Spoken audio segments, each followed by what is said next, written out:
Hi everyone, welcome to today's video. Today we're going to be talking about the impact of holding on to your past baggage. Okay, so thank you so much for being here. My name is Su Patel and I am all about helping people create more joy, more love, more abundance in their lives so that they can live their best life. So let's talk about what is the baggage that we're all holding on to, right? And what is the impact of holding on to baggage? So when we refer to baggage, it's all the things that happened in your past, all right? You know, when you broke up in a relationship, when your son said something to you, your daughter said something to you, or your parents said something to you, or your siblings did something, and you know, you're holding on to the trauma or the drama of it, okay, and is impacting how you're living your life today. All right, and the reason why it's impacting the way you're living your life today is because you haven't let it fully go. Like you say, oh yeah, it doesn't bother me, it doesn't impact me anymore, I don't care what everybody's doing, but you do, okay, and it is impacting you whether you like it or not. All right, like the charge is always there, and let's face it, like your family's never going to go away. They're always going to be your family whether you love it, like it or not. All right, so they're always going to be your family. Like your dad's always going to be your dad, your mum's always going to be your mum, and unless you really work on the the charge that you're left with, it will continue to live inside of you, in your subconscious, in your emotions. All right, and it's probably even somewhere as showing up as a pain or a dis-ease in your body. Okay, because that's what happens, is our past emotions or hurt, trauma, gets trapped in our body and creates dis-ease. Okay, so the impact of holding on to things that happened to you in the past, and number one is that because you haven't really worked on it, is that you keep living your life based on what happened in the past. Like you've literally created your future from what's happened in the past. Now, why do I say that? It's because if it's happened to you in the past and you haven't dealt with it, you are in some way going to always feel like it's something that's going to happen to you again. All right, and you show up a certain way because of that thing happening. As an example, if you've had a relationship breakup, something really went wrong in your relationship, you would have made meaning or decided something about that, right? You might now think, you can't trust men or you can't trust women, and then what happens is that when you do show up, when somebody new does show up in your life, you start behaving in a way where you can't trust them.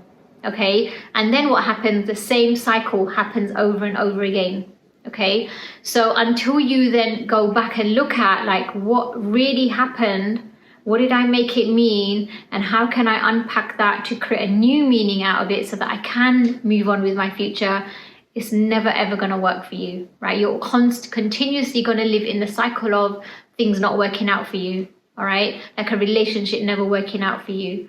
If you write down the situation that happened to you in the past, like write down what it is, yeah, and let's take each individual situation that happened to you. So let's say, for example, you had a relationship, you had a relationship breakup and it was really, really rough on you. Okay, now by you holding on to that past situation, yeah, there will be a payoff for you to hold on to that.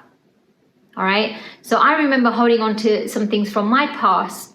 Yeah, like, my relationship broke up. So now I'm like, okay, I just can't go into another relationship now because, it's going to happen again.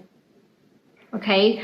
The payoff for holding on to those past situations, one of the payoffs is that I always get to be a victim.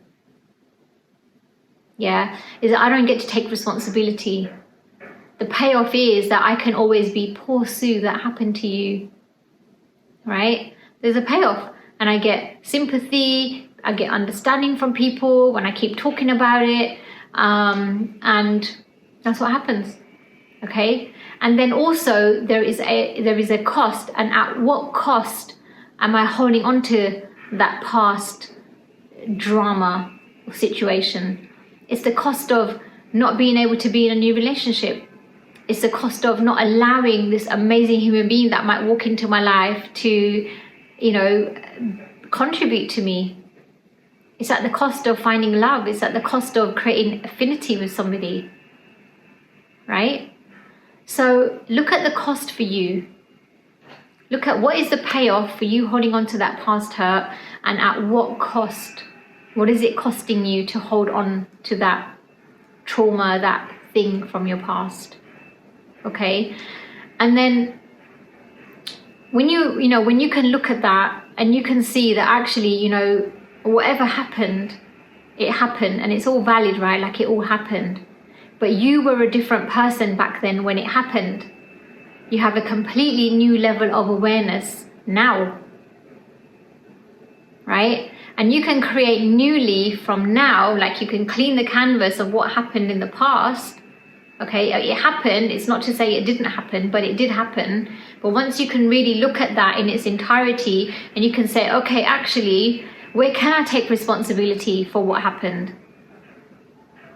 Because everything in our lives, all the past hurts, all the stuff that's happening around us, is in some way manifested. Okay, so really look at, like, where can you take responsibility? Where were you at the source of what happened? And when you could take responsibility, you could free yourself up. Because you can't change other people. You can't keep beating up on other people. You can't keep blaming other people. You can't keep diminishing other people. Because how many people are you going to diminish? How many people are you going to cut off? How many people are you not going to create love and affinity with? All right? And, it's exhausting and it's tiring to continually keep going into these patterns. On a conscious level, you could be like, no, it's cool. I don't care. I'm just going to cut people off. It's fine. I don't have an issue cutting people off. But really, it's exhausting and draining. All right. So when you could take responsibility, in some way, the part that you played, it could be anything, right? You can start freeing yourself up from blame, from diminishing others, from dominating others, and creating more love and affinity for yourself and the people in your life. All right. When you could do that, then you can start creating newly. All right. And then you can go into creating a vision of what it is that you do want. Right. But you can't create a vision of what it is you do want on top of something. It's like, it's like having mud underneath the carpet. Like, that mud is always going to be there. Right? You can't put a nice new coffee table on top of that carpet with the mud on, because what's going to happen? That mud's going to seep through. Okay? So, you want to create newly, clean the canvas, and then, create your vision from nothing. Like, with no tension there, no trauma there, from being complete with all that's happened, and then create your future. Okay, so I hope that's given you something to take away and really work on regarding your past baggage that you're carrying around with you. And I really would love to hear about your journey and how you're getting on. Please do connect with me on my Facebook group. I'd love to hear how you're working on yourself and the results that you're getting. And please do make sure you like and subscribe to the channel, and share also with your family and friends so that we can reach more people together. So thank you so much for being here. I look forward to seeing you on the next video.